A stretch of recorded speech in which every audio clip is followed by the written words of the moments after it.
Howdy there, everybody. So just wanted to give a quick update on my 1998 Civic EX manual swap.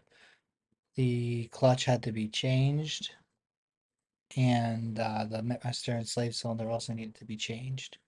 Wondering if this ever happened to you, where you know you put your car in for one service, and then they added other unnecessary services.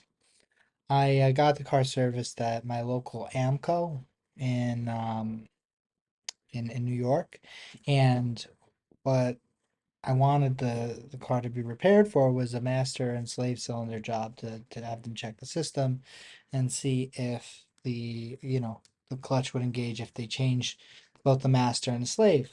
The thing is, they said they need 4 hours of work and 150 something dollars an hour per hour for that, and to take down the transmission to see what's going on. They said that my clutch had skid marks on it, pressure marks, some type of marks, and they needed a full replacement because the clutch wasn't putting enough pressure on the slave cylinder or whatever for it to engage. The challenge is then, they called me back up and said, we did that, but I think we actually need to change the master and the slave cylinder too, which I changed myself. And the slave cylinder was malfunctioning, a new one. It's like, okay, I I'm okay with that. The thing is, could they have done it in reverse to see the cheaper repair that required less hours of time and less parts expenses could have fixed the whole system? Because I had the clutch changed out 3, 4 months ago by some guys who did my engine swap for my manual D16A, my Japanese D16A to be put in. So I don't know if they screwed me or if they actually needed to take down the transmission if the clutch wasn't putting enough pressure on the slave cylinder. I mean, I don't know. That they these mechanics, they need probably money to stay in business. Okay. Now everything's warranted for a year, both the clutch, the master, and the slave cylinder. So we'll see what happens there. I don't know. Probably I don't know if I got screwed. These guys seemed honest, but you never know with mechanics, you know? I think you just got to have a good assumption, and these guys were very friendly and very professional, very highly rated. So I don't know. Beats the outdoor shop I took the car to in the first place for the engine swap. I think it was held up for a few weeks because of rain issues. Uh, yeah, so I'm gonna put more videos up of the car once we get back in action. I'm really excited to do that because I've been craving the drive manual for so long.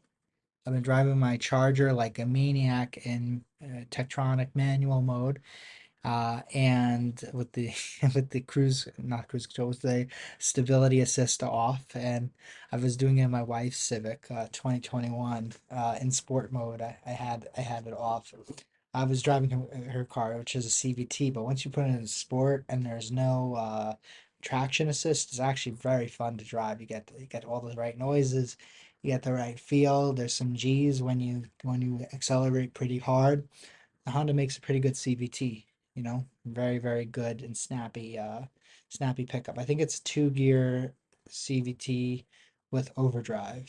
So you really feel it. Maybe there's like a fuel efficient gear and then there's a non-fuel efficient gear, which is a sport, but drove nicely and it has a turbo and this is one of the last new Honda engines with IV tech. If you get a EX in 2021. You get the EX or the EXT or the EXR. I think it's EXT for touring, or the LX hatchback.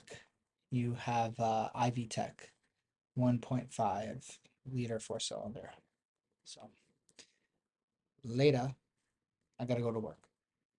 Bye.